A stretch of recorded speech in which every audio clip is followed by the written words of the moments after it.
Шамиль. О, привет, Абай. Анвар звонил. Отец пропал. Как пропал? Sen tatar tilinde söyler. Sen bitti үйünde, туған yurtыңда. Міне сен өзіңнің консерваторияңа оқырға кеттің де,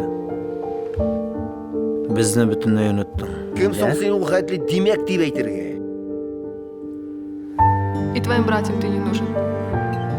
Они не знают, где ты живешь, как ты живешь, с кем ты живешь, на что мы живем.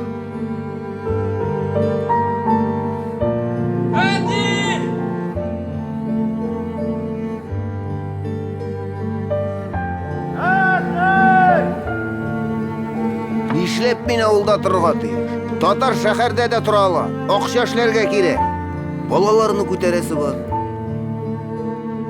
Сеңа келсек, сенің балалар да татарша білмей бит инде. Белми шул. Күбрәк русча сөйләшәләр. Мәктәптә дә русча, урамда да русча. И что я должен делать? Что?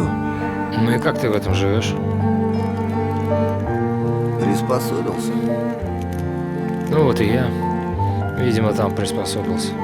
Ол бит біздің қазір зегіман. Әти, кая жоғалдың сен? Мен жоғалмадым. Сіз өзіңіз жоғалдыңыз. Орманда жоғалмайсың ол. Мына шәһәрдә жоғалуың ықтимал.